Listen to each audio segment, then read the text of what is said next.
উফ! এই 'রঘু ডাকাত' দেখে আমার পুরো পয়সা একদম নষ্ট। ভুলেও কেউ দেখো না সিনেমাটা। সিরিয়াসলি এত বাজে সিনেমা, এর থেকে বাজে সিনেমা আর হয় না। কি? এটাই শুনতে চাচ্ছিলেন তো? একদমই না। নমস্কার বন্ধুরা, আমি শুভঙ্কর আর আপনারা দেখছেন শুভঙ্কর এক্সপ্রেস ইউটিউব চ্যানেল। তো এখন আমি যাব বাংলার মেগাস্টার দেবের তার নতুন ছবি 'রঘু ডাকাত'। তো সেটা নিয়ে আজকে কথা বলবো। মুভিটা এখন আমরা পুরোটা এনজয় করব, তারপরে আপনাদের সাথে শেয়ার করব যে মুভিটা আমার কেমন কি এক্সপিরিয়েন্স হলো। ভিডিওটা তোমরা সাথে থাকো। আজকে দেখে আসলাম 'রঘু ডাকাত' মুভিটা। এই মুভি নিয়ে তোমাদের সাথে অনেকগুলো কথা আলোচনা করব, অনেক কিছু শেয়ার করব তোমাদেরকে। দেখো, ১ম এই যেটা বলতে হয়, 'রঘু ডাকাত' হচ্ছে একটা বিগ বাজেটের মুভি এবং বিগ স্কেলের মুভি।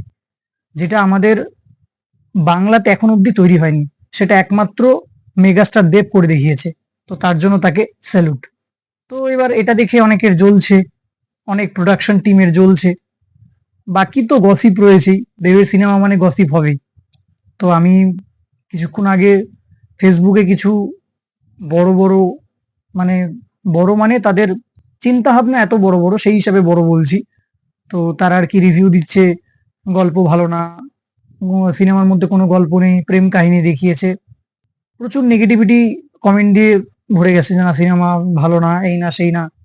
তারপর আবার 'রক্তবীজ 2' এর সাথে কম্পেয়ার করছে যে, হ্যাঁ, রঘুর বাপ নাকি রক্তবীজ 2। তো এরকম ধরনেরও কিছু আমি কমেন্ট দেখলাম। তো বাংলায় এরকম ধরনের মুভি সবসময় হবে না। এটা মানতেই হবে। এবার দেব একটা সময় রিমেক সিনেমা করছে। তো সেটা নিয়েও লোকে কথা বলছে যে, হ্যাঁ, রিমেক সিনেমা করতো, নিজের কোনো গল্প নাই, লোকে ভালো গল্প চায়। আমরা তো অলরেডি সাউথের মুভি দেখছি, সাউথের থেকে কপি করা মুভি। দেব মানেই হচ্ছে কপি মুভি। তো সে মানুষটা সেখান থেকে অনেক বছর আগে সরে এসে নিজে ভালো বাংলায় কন্টেন্ট বানানোর চেষ্টা করছে। ঠিক আছে? নিজে বাংলায় ভালো কন্টেন্ট বানানোর চেষ্টা করছে। সেটা নিয়েও লোকের প্রবলেম। সেটা নিয়েও ওর কিছু পাবলিকের প্রবলেম। কেন ভাই? কেন? এটা কেন? উনি back to back 'champ', 'cockpit' এরকম পরপর ব্যাক টু ব্যাক আরো অনেকগুলো ভালো ছবি দিয়েছে আমাদের। তো সেটা নিয়ে আমরা কেন কথা বলি না? আমরা সবসময় চেষ্টা করি, হ্যাঁ, এটার মধ্যে কি করে খুঁত ধরবো, ওইটার মধ্যে কি করে খুঁত ধরবো। এটা না। অ্যাকচুয়ালি আমাদের সবার উচিত, গোটা আমরা যারা বাংলায় থাকি, আমাদের বাংলার কনটেন্ট নিয়ে, বাংলার মুভি নিয়ে গর্ব করা উচিত। আমরাই যদি ইউনিটিটা ভেঙে দিই তো কি হবে? ক্ষতি হবে উল্টা আমাদেরই।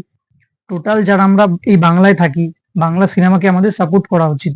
তো আজকের ডেটে যেরকম আমি নেগেটিভিটি কমেন্টস দেখি মাঝে মধ্যে, কোনো সময় হয়তো আমিও রিপ্লাই কিছু করে দিই। বাট আজকে যদি এই ধরনের মুভিগুলা না হয়, তাহলে মানুষটা কি করবে? তাহলে মানুষটা ঘরে বসে যাবে? তাহলে মানুষটা ঘরে বসে যাক। তাহলে আপনাদেরও কোনো সময় মানে এন্টারটেনমেন্ট এর দরকার নেই। আপনারা খালি কাজকর্ম করবেন। এন্টারটেনমেন্ট করার কোনো দরকারই নেই। তা মানুষটা করবেটা কি? আমার প্রশ্নটা হচ্ছে এটা। তাহলে মানুষটা করবেটা কি? আপনারাই বলুন। সে এই 'রঘু ডাকাত' মুভির মধ্যে একটা নতুন টেস্ট আনার চেষ্টা করলো। একটা নতুন ফ্লেভার আনার চেষ্টা করলো। সেটাতেও লোকের অ্যাকসেপ্ট করতে এত প্রবলেম হচ্ছে। কেন ভাই? সিনেমাটা সিনেমার মতো নাও। তুমি যখন ভাবো সেই পুরান কালের আদিকালের 'রঘু ডাকাতের' সেই থিম গুলা বেস করে সিনেমাটা তৈরি হবে। তাহলে তো আমি বলবো ভাই তুমি সিনেমা না দেখে তুমি গ্রন্থাগারে চলে যাও, তুমি লাইব্রেরিতে চলে যাও। ঠিক আছে? তাহলে তোমার সিনেমা দেখতে হবে না। সিম্পল হিসাব ভাই। তুমি যদি ইতিহাস, ভূগোল যদি সিনেমার মধ্যে খোঁজো, তাহলে তো তোমাকে সিনেমা থিয়েটারে না, তোমাকে যেতে হবে গ্রন্থাগারে, লাইব্রেরিতে যেতে হবে। তাই না? আমি একটা জিনিস খুব ভালো মতন জানি, সেটা হচ্ছে আমরা নরমালি কোনো বাড়িতে যদি কোনো অনুষ্ঠান করি, প্রচুর লোককে আমরা খাওয়াই। ঠিক আছে? খাওয়ানোর পরও কিছু লোক বদনাম করবে, নিন্দা করবে যে হ্যাঁ, এই রান্নায় এই খুঁত ছিল, ওই খুঁত ছিল। তো বাংলা সিনেমার অবস্থাটাও সেম ওরকম হয়ে গেছে। তুমি যত ভালোই বাংলা সিনেমা দাও, যতই কিছু করো, লোকে তোমার ভুল ধরবে, লোকে তোমার খুঁত ধরবে। এই ভালো না, গল্প নাই, প্রেম কাহিনী আসে, প্রেম কাহিনী আসে তো অ্যাকশন নাই। তো লোককে না মানে স্যাটিসফাই করা বিশাল একটা ফ্যাক্টর। তো 'রঘু ডাকাত' এই মুভিতে দেব অনেক রকম ভাবে চেষ্টা করে গেছে এই মুভিটার মাধ্যমে। এই মুভিতে এমন অনেক কিছু আছে যেটা বাংলায় আগে আমরা কখনো দেখি নাই। যেটা সত্যি কথা। যেরকম আমরা ভিএফএক্স যদি বলি, তারপর লোকেশন যদি বলি, এরকম বিগ স্কেলের বিগ বাজেটের মুভি আগে বাংলায় তৈরি হয়নি। তো এটাকে দর্শক যদি অ্যাকসেপ্ট করে নেয়, দেন বাংলার মধ্যে একটা ইউনিটি তৈরি হবে। ইউনিটি তৈরি হলে বিজনেস পাবে। বিজনেস পেলে পশ্চিমবঙ্গের উন্নতি হবে। সিম্পল হিসাব। আমরা যদি নিজের বাংলাকে নিয়েই যদি আমরা নিজে হাসি মজাক করি, তাহলে তো অপমান ইনডাইরেক্টলি আমাদেরই হচ্ছে, এটাই আমি বলবো। বাট যেটা বলতে হয় সেটা হচ্ছে, এই যে রঘু ডাকাত সিনেমাটা, পুরো টিমকে আমি তাদের হার্ডওয়ার্কের জন্য স্যালুট জানাই। বিশেষ করে দেব এবং পরিচালনা করেছেন যিনি, মানে ডাইরেক্টর ধ্রুব ব্যানার্জি, এই দুইটা মানুষকে বিশাল আমি ক্রেডিট দিতে চাই। তার কারণ এই দুইটা মানুষ যদি এক না হতো তাহলে হয়তো আজকে আমরা রঘু ডাকাতের মতন এরকম বড় বাজেটের মুভি আমরা পেতাম না, সত্যি কথা। কিছুক্ষণ আগেই মহেন্দ্র সোনি বলে যে আছে, মানে এসবিএফ এর যে প্রডিউসার রয়েছে, তিনি অব্দি পোস্ট করেছেন যে এই মুভিতে কত মানুষের স্ট্রাগল আছে, কত কিছু। তো সেখানেও দেখলাম নানা রকম গালিগালাজ, অরুচিকর মন্তব্য। তো এগুলো কেন ভাই? যদি ভালো কথা না বলতে পারো তাহলে খারাপ বলো না ভাই, আমি তোমাদের সবাইকে এটাই বলবো। আর মুভিতে যে গান রয়েছে, জয়কা আলী, ঠিক আছে, এটা তো মানে খতরনাক লেভেলের একটা গান বানাইছে, ঠিক আছে। তারপর ঝিলমিল লাগে, এটাও অসাধারণ গান। দুটো গানই প্রথমে রিলিজ করেছে, তো খুব ভালো রেসপন্স পেয়েছে। আর থিয়েটারের মধ্যে দুটো গানের ভাইব জাস্ট আলাদাই দিচ্ছিল, জাস্ট বলে বোঝানোর মতো না। যখন তোমরা থিয়েটারে গানটা শুনবে তখন বুঝতে পারবে কি ফিলটা লাগছে আলাদা। বিশেষ করে ঝিলমিল লাগে গানটা। তারপর রঘু রঘু বলে একটা গান একদিন আগেই ছাড়লো, তো ওই গানটাও সিনেমায় যখন দিচ্ছিল তখন বেশ আলাদা একটা ভাইব তৈরি হচ্ছিল। দেবের একটা এন্ট্রি সিনে সেই গানটা ব্যাকগ্রাউন্ডে বাজছিল, আলাদাই একটা আমেজ তৈরি হয়েছিল। আর যেটা আমি ছোট্ট একটা ইনফরমেশন দিব তোমাদের, যদিও এটা বলা উচিত না, তবুও জাস্ট শেয়ার করছি, মানে আমি জাস্ট এটা রাখতে পারছি না। এই মুভিতে এই 3টে গান ছাড়া আরো 2টো গান এক্সট্রা আছে।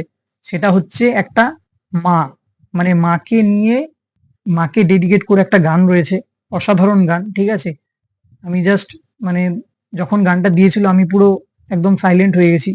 অসাধারণ গান, তোমরা যারা যারা মুভিটা দেখবে তারা তারা শুনতে পারবে গানটা, খুব অসাধারণ একটা গান।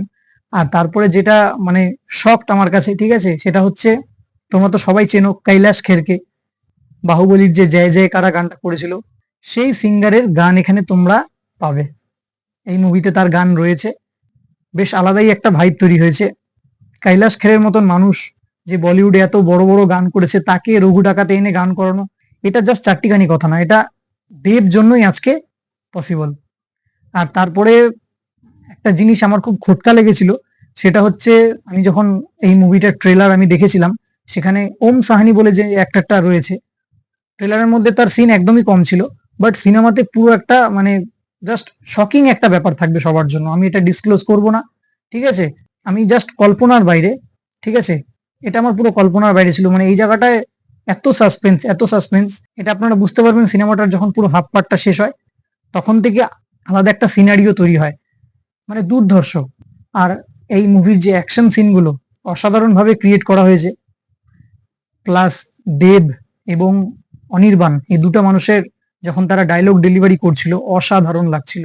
আর দেবের যে তাকানোর এক্সপ্রেশন গুলো সেটাও অসাধারণ। প্লাস দেবের ফিটনেস নিয়ে তো কোনো কথা হবে না, এই মুভিতে যথেষ্ট ভাবে সে চেষ্টা করেছে।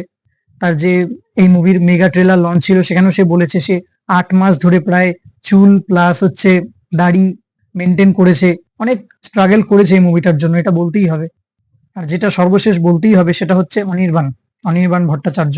তার স্ক্রিন টাইম যতটুকু ছিল, যেই সিনে তার ডায়লগ ছিল বা স্ক্রিন টাইম যতটুকু ছিল, তার পুরো কাঁপিয়ে দিছে, জাস্ট পুরো কাঁপিয়ে দিছে।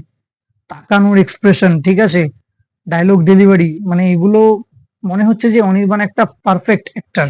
সত্যি আমরা অনির্বাণের মতন মানুষকে আমরা বাংলা ইন্ডাস্ট্রিতে পেয়েছি, এটা আমাদের ভাগ্য।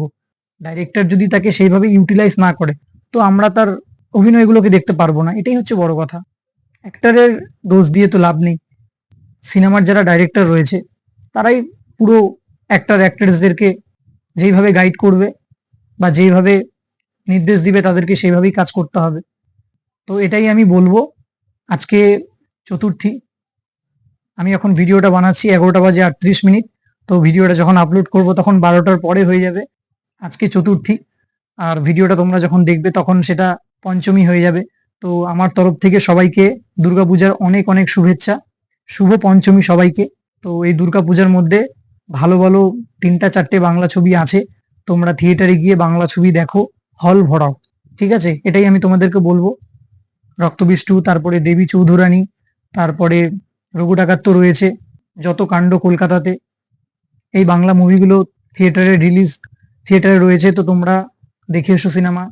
তো তোমরা সবাই বাংলা সিনেমা দেখো, বাংলা সিনেমার পাশে থাকো, এটাই আমি বলবো তোমাদেরকে। আর সর্বশেষ যেটা বলতে চাই, রঘু ডাকাতের পুরো টিমকে আমার তরফ থেকে বিশেষ বিশেষ ধন্যবাদ এই ধরনের মুভি আমাদের উপহার দেওয়ার জন্য। এবং আমার এই ভিডিওটা যদি ভালো লাগে তাহলে তোমাদের পরিচিতির মধ্যে বেশি করে শেয়ার করো। বিকজ অফ তোমাদের শেয়ার, তোমাদের কমেন্ট, এটাই আমাকে পরবর্তী ভিডিও বানানোর সাহস দেয়।